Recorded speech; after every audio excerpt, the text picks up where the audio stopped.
வணக்கம். வாழ்க வளமுடன், வாழ்க நலமுடன். அன்பானவர்களே, நாம் இன்றைக்கு அறிந்து கொள்ள இருப்பது கல்லீரல், மண்ணீரல், லிவர், ஸ்பிளீன், இதில் ஏற்படக்கூடிய வீக்கம். இரத்தத்தில் ஹீமோகுளோபின் லெவல், அந்த ஹெச்பி லெவல் குறைஞ்சிருக்கிறது. இதற்கு நிவாரணத்தை தரக்கூடிய எந்தவித தீய பக்க விளைவுகளுமே இல்லாத நமது பாரம்பரிய எளிய தமிழ் மருத்துவ முறையை அறிந்து கொள்ள இருக்கிறோம். இது உணவு ஜீரண சக்தி குறைவது, குமட்டல், வாந்தி, அதை பித்த வாந்தி, காலையில் பித்தமாக வாந்தி வரும், பசி இல்லாமல் இருக்கும், மஞ்சக்காமலை வரும், சோர்வு, உடம்பு எப்பயுமே சோர்வாக இருக்கும், கால்கள் கைகளில் வீக்கம் வரும், தோலுக்கு அடியில் அரிப்பு ஏற்படும்.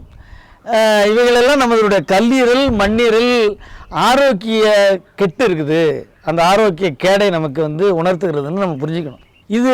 இதுக்கான காரணங்கள்னால் பார்த்தோம்னா மது பழக்கம் இருக்கலாம், அல்லது இந்த காய்கறி கீரைகளில் பூச்சிக்கொல்லி மருந்துகளுடைய நச்சுத்தன்மை, அதை யாரும் நம்ம சரியாக அதை தூய்மைப்படுத்துறதில்லை. அந்த நச்சுத்தன்மை நமது கல்லீரலை பாதிக்கும். அது ஒரு அந்நிய பொருள், விஷப்பொருள்.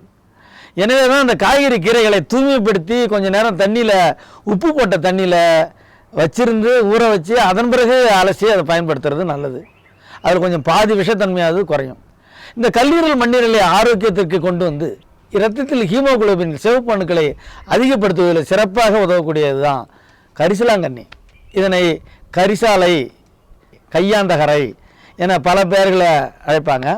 இதில் வெள்ளை, மஞ்சள் என 2 வகை இருக்குது. 2 வகை பூ பூக்கும். அதுக்கு தக்கபடி அது வெள்ளை கரிசலாங்கண்ணி, மஞ்சள் கரிசலாங்கண்ணின்னு சொல்லுவாங்க. இருந்தாலும் இந்த வெள்ளை கரிசலாங்கண்ணி தான் ரொம்ப மிகவும் இந்த வைத்தியத்துக்கு உகந்தது.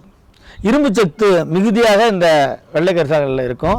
இது கசக்குனாலே அது கருமையாக வரும், அதனுடைய சாறு. இந்த கரிசலாங்கண்ணியினுடைய மருத்துவ பண்பு வியதா பேதகாரி, ஆல்டர்னேட்டிவ், நோயை விரைந்து குணப்படுத்தும் தன்மையுடையது, சிறந்த ஈரல் தேற்றி, ஹெபடோடானிக். இந்த கரிசலாங்கண்ணியை சமூலமாக எடுத்து அதாவது வேறு முதல்ல அனைத்து பாகங்களையுமே எடுத்து தண்ணீரில் நன்கு அலசி சுத்தப்படுத்தி நிழலில் உலர்த்தி பொடி செய்து அதை பேய் சுரை, அதை சுரையிலே பேய் சுரை கொடுக்கன்னு இருக்குது, அந்த கொடுக்கையில் வைக்கிறது ரொம்ப நல்லது, கெட்டு போகாமல் இருக்கும். அல்லது மூங்கிலுடைய அந்த குழாய் இருக்குல்ல, அதை தூய்மைப்படுத்தி காய வச்சுக்கிட்டு அது உள்ள அந்த குழாய் உள்ள இந்த காற்று போகாமல் இதை கொட்டி பத்திரப்படுத்தி வச்சுக்கிட்டு 40 நாள் அப்படியே வச்சிடணும்.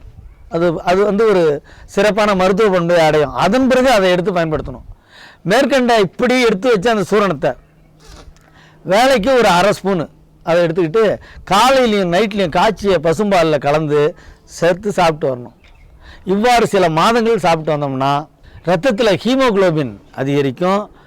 குடிப்பழக்கத்தால், அதிக உஷ்ணத்தால், ரசாயனங்களால் கெட்டுப்போன கல்லீரல், மண்ணீரல், இந்த பாதிப்புகள் எல்லாமே நீங்கும்.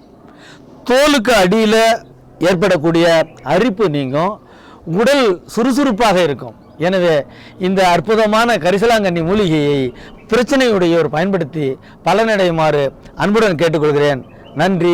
வாழ்க நலமுடன், வாழ்க வளமுடன்.